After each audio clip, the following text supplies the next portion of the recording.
Evet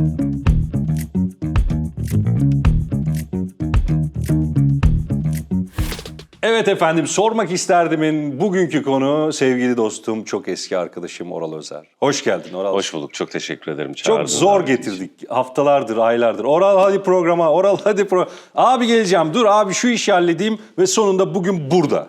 Ne haber? Teşekkür ederim öncelikle. Gelmeyi çok içten istedim ama Eyvallah. maalesef programlardan dolayı olamadı ama şimdi tam zamanında bence buradayım. Bugün Program buradayız, tam... çıkıp gitmeyecek. Şu an bugün bu Yo, programa buradayım. hazır. Beni o kadar iyi tanıyor ki. Evet abi, neler yapıyorsun? Eşref Rüya'yı görüyoruz şu an. Senin storylerinde Eşref Rüya'da böyle bir... Eşref Rüya'ya girecek, Evet, konuk değil, öyle böyle bir şeyler var ama... Evet, konuk girdim oraya. Güzel bir karakterle, hikayesi çok iyi. Süper. Nereye evrilecek onu biraz öngörebiliyoruz tabii, yani onu da konuştuk aslında. Kimyager bir karakter. Çok keyifli bir rol aslında baktığında. Bu yayınlanacağı zaman zaten belli olmuş olacak, orada Ayten karakteri var.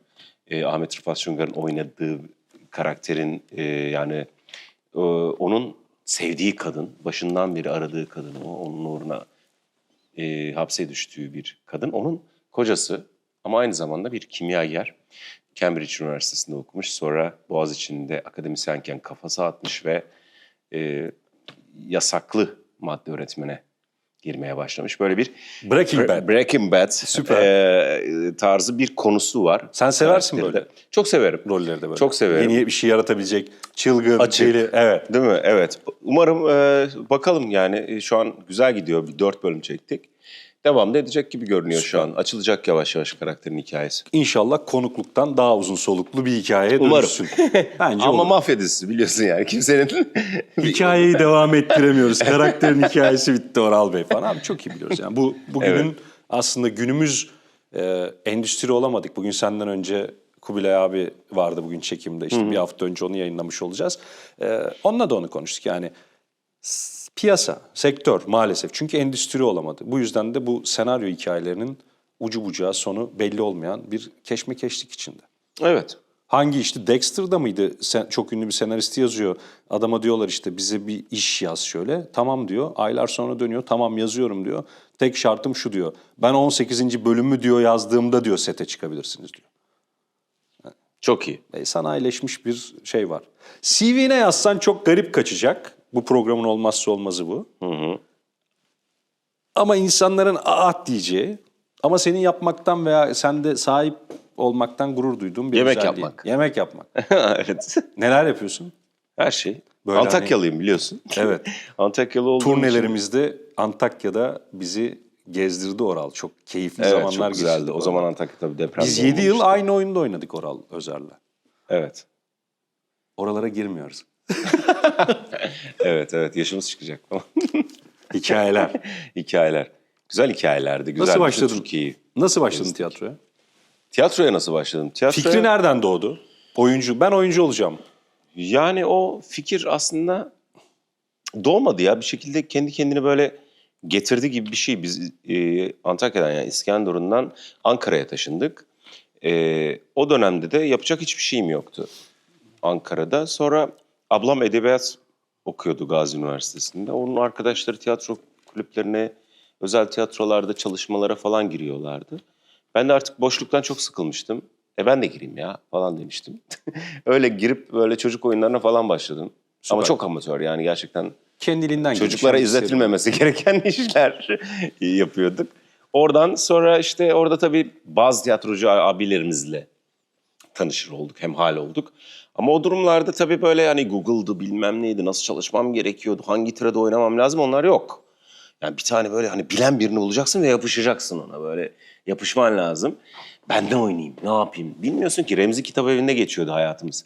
Ne öğreneceğiz, ne okumamız gerekiyor. Şimdi kimi çevirsen ne yapacak? İşte sen git işte Pergint oyna, sen git işte Shakespeare'den şunu oyna falan diyebiliyor. O dönem yoktu. Tekste ulaşmak da çok kolay. Evet. İnsanlara ulaşmak çok kolay. Evet, Remzi Kitabevi'nde yerde bağdaş kurup 4 tane falan kitap okumuşluğum var. Pahalı. Böyle. Çok pahalı tabii. Yani bize göre pahalı o dönem. Paramız da yok falan filan. Öyle abilerimizi zorla işte diksiyonumu düzelt, işte tonlamamı düzelt, bunu düzelt falan diye. Sonra Ankara Sanat Tiyatrosu'na sınavına girdim. O da çok şanslı oldu. Girer girmez de kazandım. Orada başladı. Gerçekten tiyatronun disiplinini falan orada öğrendim. Sahne üzeri ne yapman gerektiğini. Ya.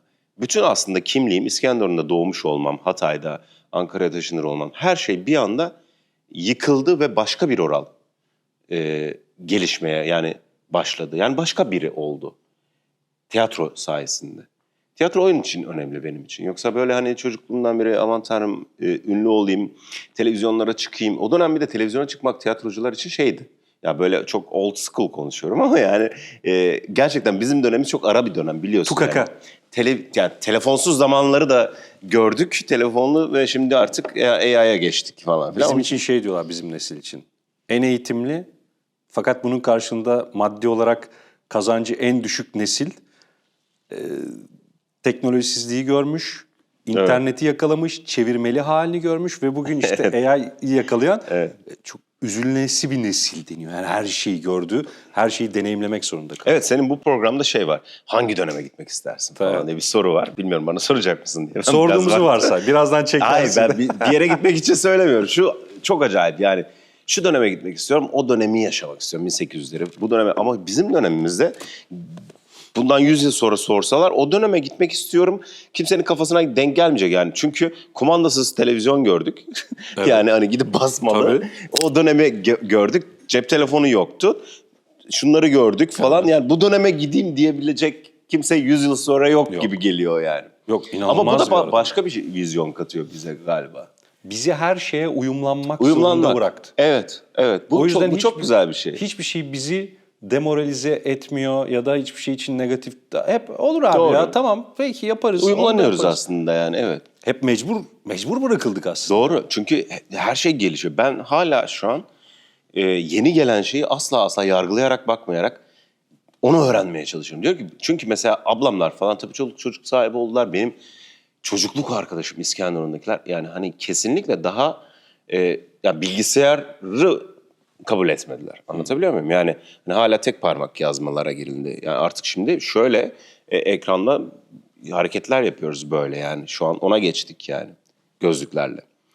Ya bunu kabul etmezsen, yani bunu kabul etmezsen ona gelemezsin. Aman teknoloji şahane bir şey falan demiyorum. Fakat Haldun abinin, sen de iyi tanırsın. O maşallah hala yaşıyor, hala hayatta. Hep şunu söyler ya, ben gençlerle birlikte olduğum için hala bu zihindeyim. Haldun Dormen'den bahsediyorum. Evet, Haldun Dormen'den bahsediyorum. Haldun abi dedirttiği için zorla bizim ağız alışkanlığımız. Evet. Haldun abi hep öyle söyler. Hep gençlerle devam edin. Çünkü o nesile ayak uydurmak, yani o fikri anlamak, dili anlamak. Dil de değişiyor çünkü. Kesinlikle. İnsanların dili değişiyor. Hala ısrar edersen o dönemin diline sen yabancı kalırsın. Sen öteki olursun. Onun için yetişmeye çalışıyorum her tabii şeye. Şimdi yapay zekayı kabul etmeyen hocalarımız var. Söylüyoruz ya, sen etmiyor olabilirsin ama artık dünya bunu kabul ediyor yani. Sen yok olursun. Biz çok maruz bırakıldık buna, o yüzden çok kolay adapte olabiliyoruz. O zaman bir soru görelim mi? Evet. Ben bugün aslında çok soru açacaktım ama çok geveze olduğum için. Şimdi Dilek Abay'ı hatırlarsınız efendim. Oral hepimiz ortak arkadaşız. Birlikte büyüdük aslında, öyle diyebiliriz. Dilek şey yaptı programdan önce.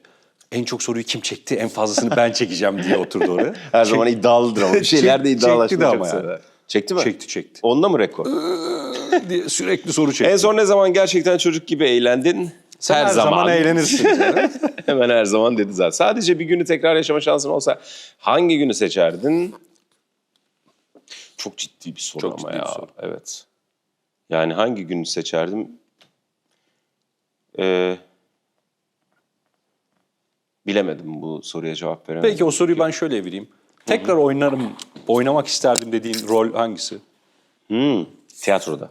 Televizyonda mı? Önemli değil. Rol yani oyunculuk anlamında. Oyunculuk anlamında. Ya bunu tekrardan oynamak isterdim. Şu günü tekrardan sahnede yaşamak isterdim, bilmiyorum. Yok galiba. Yok mu? Ha. Hepsi dönemini tamamlıyor değil mi? Sanki aslında tamamlıyor yani. Kendi böyle içinde. Ben de çünkü şey var. Bir role çalışıyorum, ediyorum, zaten biliyorsun. 2 ay, 3 ay zaten sırf onunla yatıyorsun, kalkıyorsun, ediyorsun. Sonra çocuk doğuyor ve sahneleniyor ve kalkıyorsun, oynuyorsun. Yani bu oyunlar bizim de oynadığımız oyunlar, bilmiyorum biliyor musunuz ama yani biz çok oynadık Abdül'le. Bir oyunumuz 200 oyunun üstünde oyunlar oynadık. Evet, biz o döneme yetiştik. Haftada 6 gün, 7 oyun, 8 oyun oynadığımız dönemler oldu. Dönemler O döneme oldu. yetiştik. Şu an artık devlet, şehir değilsen, tiyatro çok az değilsen oluyor. özel tiyatrolar Evet. için Ayda mümkün 4 olmayan, oluyor, ütopik. ayda 5 4, 5, oluyor 6 falan. maksimum. Biz Onun için haftada oralarda 6. ben hep böyle tatmin oldum açıkçası rollerden. Yani okey, bende bu bitti, yeterli oldu. Ben devam edeyim. Yapma oral arkadaşlarının ve ailenin dediği bir şey var. Ya oral yapma şunu ya. Yani Programın ben- bu iki soru benim sorum. CV ve yapma oral. İnsanların sana çok şey yapma dediği şey ne? Var mı böyle bir şey? Yani var tabii ki, yani herkes... Ya ben mesela bir yerlere, eventlere, bir yerlere gittiğimde ben herkesi görmek isterim, herkese sarılırım. Çünkü çok nadir görüşebiliyoruz, biliyorsun. Bu sektörün içerisinde olduğunda çünkü dağılıyorsun. Bir sürü işi tek koşuşturuyorsun, ediyorsun. Az zamanın oluyor kendini ayıracağın. Onu da kendine döndürmek istiyorsun yani. Evde durayım, film izleyeyim, biraz rahat bir hayat yaşayayım falan derken o sadece eventlerde buluştuğun zamanlarda da ben onun birazcık suyunu çıkartıyorum. Yani sonuna kadar kalıyorum falan. Halbuki bir yerden erken dönmek en önemli şeymiş yani. Onu öğrendim bu yaşımda. Yani sonuna kadar kalma abi. Ortalarında Kalır. Sonuna ayrıl. kadar kalır. Ben şahidim. Evet kalırım. Hayatında keşke dediğin ama seni bugünkü haline getiren bir olay var mı? Ne demek? Keşke dediğin ama Ya keşke olmasaydı. Anladığım Dediğin. kadarıyla olumsuz bir soru. Ha, Hani aslında keşke olmasaydı. yaşamasaydım ama bugünkü ben. Yani işte Hatay'dan işte Ankara'ya Ankara geçmek geçmek. mesela. Evet, yani aslında orada bir pozitif bir geçiş yoktu aslında. O başka bir şeyle, ailevi bir hikayeydi oraya Bir de zor değil mi aslında? Zor. Hatay gibi bir Tabii, tabii. çoklu kültürün içinden Ankara gibi ki Hiç bizim kimseyi yaşımızda oraya tanımıyorsun yetişiyor. bile. Hiç kimseyi Karanlık tanımıyorsun. bir şehirdi o dönemler. Çünkü gri bir şehirdi. Griydi. Yılmaz Erdoğan'ın şiirlerinde bahsettiği Tabii. gri şehri biz çocukluğumuzda gördük Ankara'da. Evet. Memur şehriydi çünkü. 4 yılım geçti orada. Ama şansıma tiyatro girdi işte hayatıma. Evet, o Girmeseydi renklendirdi. ben çok yani başka biri olurdum büyük bir ihtimalle. Biz turnelerde otelden çıkmazdık Ankara'dan mesela. Ankaralı çok arkadaşımız oldu. Kızarlar bize mesela Ankara'nın neyini seviyorsunuz deriz. Ankaralılar Ankara'yı çok sever. Çok severler, bayılırlar. Benim de en sevmediğim turneler Ankara turneleri. Ankara mıdır? Ben 3 gün falan çok severim. Maksimum. Evet. Bizim arkadaşlarımız vardı. Teknik ekip şey getirir mesela. PlayStation getirip odaya PlayStation Aa, kurarlar. o kadar. Çıkmıyorlar. O kadar yani. Aman dur, Ankaralılar şimdi linç edecek bizi. Ankara çok kıymetli. Ankara'yı çok Ankara ile çok alakalı seviyorlar. şöyle bir şey var. Anneannemin bir akrabası Atifet Hanım. Atifet Hanım Cumhuriyet döneminin önemli isimlerinden birinin eşi olarak Ankara'ya gidiyor. Atifet Hanım'ın annesi de, akrabalarımız bunlar bizim, ahbaplarımız daha doğrusu, Osmanlı Sarayı'nın eşrafından. Anne çok kızıyor bir cumhuriyetçiyle evlenmiş olmasına ve Ankara'ya tabii tayini çıkıyor eşinin. Büyükelçilikte çalışıyor galiba. Bir kere geliyor kızını ziyarete, Atifet Hanım'ı. Bakıyor Osmanlıcılar Mustafa Kemal'e Sarıpaşa derlermiş. Dönüyor Ankara'ya bakıyor tabii bir bozkır. Dönüyor diyor, Atifetçim diyor, bulmuşsunuz layığınızı diyor. Sarıpaşa'da diyor, bula bula diyor, burayı diyor başkent yaptı diyor olacak diyor. Böyle bir şey söylüyor. Mesela öyle bir anısı vardı Atifet teyzenin. Bunu anlatırdı hep yani. İlginçtir Ankara. İlginç. Bir soru daha. Hayatta seni en çok ne güldürür? Sen her şeye gülersin. Ben gülerim, evet. Durduk güler. Ben gülerim ya. Ya ben eğlenmeyi seven biriyim açıkçası. Gerilince de çok geriliyorum. Neye gerilirsin en çok? Var mı öyle bir şey? Haksızlığa çok geriliyorum. Yani biraz abartıyorum. Bana O yapılmayan... zaman doğru bir meslek seçmişsin çünkü haksızlığın çok olmadığı. Girelim mi oralara? Girelim mi oralara? Gireriz Mesleki tabii canım. haksızlıklar diye. Haksızlığın hiç olmadığı. Program 2 saat falan sürüyor. Ya da kapatıyorlar programı. Evet.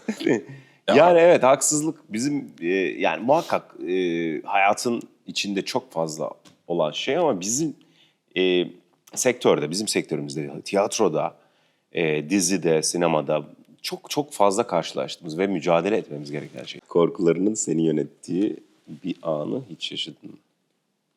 Yani korkularım, benim çok fazla korkum yok ama sahne korkunç bir yerdir. Nasıl korkunçtur biliyor musunuz arkadaşlar? Hem o ya bir şey böyle hani o sobaya dokunma, elin yanar dersin çocuğa ve o çocuk o sobaya dokunur, eli yanar. Ya, dokunana kadar ona dokunmaya çalışır ya. Sahnede öyle bir şeydir. Çıkarsın, yani hiç tiyatroyla uğraşmayan birine bile bir tiyatro seyircisinin oyun izlettiğin zaman hep der ki yani ben de orada olmak isterdim. Ben de korkunç bir yerdir onun için aslında olursa, çıksa. Korkunçtur çünkü büyük bir kalabalığa seslenmek zorundasın. Ve ne anlatacağını ve ezberin olsa dahi ne yapacağını bilemezsin bir anda yani eğer tecrüben yoksa. Senin öyle bir hikayen var hatırlıyorum. Hangisi? Dilekler bir şehirde şey olmuştu, zehirlenmişlerdi. Aman tanrım. 3 oyuncu aynı anda zehirlendi arkadaşlar. Sahneye çıkmaları lazım, oyun oynanıyor. Malatya'da falanız galiba. Oyun oynanıyor ve Haldun Dorman sahnede ve Dilek'in antre yapması lazım. Dilek'in antre yapması lazım ama Dilek orada kusuyor böyle şeyler tutmuşuz ve kusturuyoruz falan. Ama oyun devam ediyor. Oyunun devam etmesi lazım. Bir anda Abdullah dedi ki ben çıkarım dedi. Ve Dilek'in yerine, Dilek'in repliklerine aldı ve Haldun abinin yanına çıktı işte. Terzi getirdi efendim diye bir anda. Koca sahneyi oynadık. Koca sahneyi oynadın evet. Haldun abi de şey diyordu ya, şekerim haber verseydin prova yapardık. Haldun abi o an Ne oldu. ara prova Ne yapacağız? provası yapacaksın? Ne ara işte korkunç derken bu aslında her oyuncu buna atlayamaz. Kendi ezberinin, kendi bildiği şeyin dışına çıkamaz. Bu onun için korkunçtu. Ben o şeylerde korkuyu seviyorum. Evet sen bana, evet arkadan böyle yapıyordu Oral bana. Ben oyunu oynuyorum, öteki şeye geçmiş, aralığa geçmiş yapıyor. Hayvansın, hayvansın sen diyor. Evet hatırlıyorum. Evet. Hoca şey derdi Müşfik Bey işte. Ciddi bir şaka oğlum bu işte. Hani. Ne güzel söylemiş. İşinizi yapın, eğlenin, çalışın, oynayın. Çok öyle büyütmeyin gözünüzde. Evet. Kutsal bir iş yapmıyoruz derdi. Aa ne güzel Bak Müşfik söylemiş. Hoca söylerdi bunu. Bak ne güzel Kutsal söylemiş. bir iş yapmıyoruz. Bir öğretmenden, bir cerrahtan daha değerli bir Farkımız iş yapmıyoruz yok. derdi. Evet. Oynuyoruz, paramızı kazanıyoruz, evimize ekmek götürüyoruz. Bu bir iş aslında. İş olarak bakmak Kesinlikle lazım. iş. Kesinlikle Kıymetli iş. bir iş, kıymetli Çok bir iş kıymetli. yapılıyor. Ve ben şey bakıyorum. Oyunculuğun, bununla çok kavga ediyoruz çok kişiyle, öğrencilerle de çok tartışıyoruz. Oyuncu sanatçı değil. Oyuncu Evet, bir bu- sanat işçisi aslında. Evet, zanaat bir sanat, olabilir. Sanat işçisi bir olabilir. sanat eserinin bütününe hizmet eden bir parça O aslında. yani. dipsiz bir kuyu gibi geliyor Bence yani. de öyle. Ondan sonra edebiyat nedir? Hani metin nedir? Acaba yazar mı yaratıyor sen aslında onu canlandıran mısın? Dönem hikayesi giriyor hikaye. O biraz böyle bir dipsiz bir hikaye giriyor. O zaman sanatçı kim yani? İlla heykeltıraş mı olmak lazım sanatçı olmak için? Lazım ya. Veya işte gibi Lazım abi. Michelangelo'nun gibi Ave Maria'ya falan ressam bakıyorsun, olmak lazım. inanılmaz. Ama işte bitmiyor ki. Biennale'de de izlediğinde bir tane ekmeğin arasını boşaltıyorlar, koyuyorlar, sanat diyorlar. Postmodernizm korkunç ya. Ben Evet, çok dalga çok geçiyorum. korkunç. Çok zor. Ama şimdi o zaman da kendi yaptığın işi birazcık küçültmüş gibi oluyorsun. O zaman onlar sanatçıysa falan oluyorsun. Ben Jelibon sergisine gittim abi. Gerçekten çok ciddi arkadaşlar. Beni çok ciddi evimden aldılar falan. Çok büyük bir prodüksiyonla. Galata'ya gittik. Galata'da oturduk ve gerçekten Polonya'dan bir tane sanatçı gelmiş. Ona adada ev tutmuşlar. Adayı merak ettiği için. Orada yaşamak istediği için. Adaydan getirdiler Galata'ya. Bizim beni götürdüler falan. Bütün duvarlara jelibonla. Haribo. Bildiğin jelibon.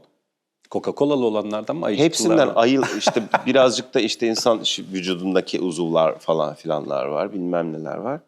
Her yer jelibon. Herkes gerçekten çok büyük bir ciddiyetle sanatçının ne anlatmaya çalıştığını anlamaya çalıştı. Ben yedim abi jelibonları. Yaparsın. Yedim. Yani Ben bir sanat eserinin altında sanatçı bu eserinde şunu anlatmak istemiştir muhabbeti girdiği an orada sanat kavramı benim için evet çöküyor. yani Picasso da demiş ya ben balık yapmadım arkadaşlar. Bu balık resmi. Resmi, yani. Yani adam jelibon getirmiş bana yani ne yapabilirim jelibon? Şimdi Yerim. o sanatçı da ben de oyunculuk sanatçılık değildir de diyemiyorum. Jelibonu yerim. Yedim. Sonra bana dedi ki Afra Bey dur bir saniye 4 gün bu böyle devam edecek. 4 gün sonra yiyeceğiz dedi. Ayda. Dedim 4 gün sonra buraya gelmeyeceğim. Ama çok vardı Allah'tan yani. Bir soru daha görelim mi? Aynen. Hiç keşke bu işi ben yapmasaydım dediğiniz bir proje oldu mu? Oldu. Ben işte belki bizi izleyen gençler için şey söyleyebilirim yani. Bu işte birazcık şey yapabilirsiniz yani maddi sorunlar yaşayabilirsiniz. Bu iş çünkü böyle hep annemizin babamızın dediği böyle hani maaşı olan bir iş. Sana garanti para gelecek ve hayatını idame ettireceğin bir iş olsun. Ya bizi durdurdukları yer hep bu oldu yani oyunculukta. Çok kazananlar evet oldu ama bizim hikayemizde özellikle tiyatroyla uğraşırken bu birazcık bazen çok kazanıyorsun, bazen hiç kazanmıyorsun, bazen duruluyor falan filan gibi bir hikaye. Onun için böyle o durulduğu noktalarda gerçekten faturalarınızı ödeyemediğiniz durumdan bahsetmiyorum. Ama okeyseniz her şey okey olmayın. Sırf para kazanacağım diye her işi yapmamak lazım. Bunu öğrendim. Yani Nasıl seçiyorsun? Oradaki kıstas ne? Neye bakıyorsun ben önce? kıstasta abi yani tabii ki senaryoya bakıyorsun. Fakat senaryonun dışında da artık o kadar başka şeyler var ki şimdi bir iş reytingi nedir, ne yapıyor, kanalı nedir, yapımı nedir? Bunlara artık yönetmenine kadar artık yani hemen zaten o 1 dakikalık bir süreç oluyor. Bunu böyle oturup 1 ay düşünmüyorsun yani. Bakıyorsun ve tamam olur gözüyle bakıyorsun hikayeye. Ama bu da bilmiyorum, şu bilmiyorum, bu bilmiyorum. Senaryoya bakayım, senaryo da çok kötü, teşekkürler oluyorsun gibi bir şey. Ama Bu mesela, en büyük lüks. Reddedebilme lüksü. zaten evet müthiş bir bence o da zor bir şey dediğim gibi yani hani okuldan çıktıktan sonra hemen bir anda bu gelişmiyor. Evet ama yani çok fazla yapmak istemediğim iş yaptım. Yani bu tiyatroda da yaptım. Yani tiyatroda da sırf sahne özlemimden dolayı okey verdiğim işler oldu özel tiyatrolarda. Sonra bir baktım abi hiç sevmediğim insanların arasında egoların konuştuğu bir yerde. Herkesin sadece kendini gösterme çabası içerisinde. Yaşlı insanlar bile olsa yani gördüğün zaman evet böyle çok alkışlanan insanlar bile olsa bir bakıyorsun abi sen orada sadece onlar için dekorsun ve yani seni bir birey olarak bile görmüyor. İyi rol oynuyorsun bu arada yani hani önemli rol oynuyorsun ama yine de ondan daha değerli hiçbir şey yok o sahnede. O yüzden de diyorsun ki teşekkürler siz devam edin. Ya ben Bana müsaade. bye bye falan yapıp kaçıyorum yani. Bence işte her şeyi atlamamak lazım gibi bir yerde. Son cümlemiz her şeyi atlamamak lazımla. Evet. Sevgili Oral Özer'e bugün bize eşlik ettiği için teşekkür ediyoruz. Gördüğün gibi 30 Ben dakika teşekkür küt ederim. diye bitiyor abi. Harikulade. Bitti mi? Bitti. Sevgili Oral sana çok teşekkür ediyoruz. Senin adına Konya Karabıyık Hatıra Ormanı'na bir adet Gerçekten, oley. fidan diktik. Sırf bu Kabul fidan için edersin. geldim arkadaşlar. Bu fidan Çok için. teşekkür Dedi ederim. ki ne vereceksin Abdül dedi. Çok Sana güzel. bir fidan dedim vereceğim. Evet. çok güzel Kendisine gerçekten. çok teşekkür ediyoruz. Haftaya tekrar buluşmak üzere. Bizi takip etmeyi unutmayın. Bir de abone olun. Beğenin. Buralarda Ben bunları yazıyor beceremiyordum. Yeni yeni artık öğreniyorum. Evet abone olmayı 28. ve bölümde. beğenmeyi unutmayın. Bu arada hatırlatmaları açın. Yeni bölüm gelince beni izleyin.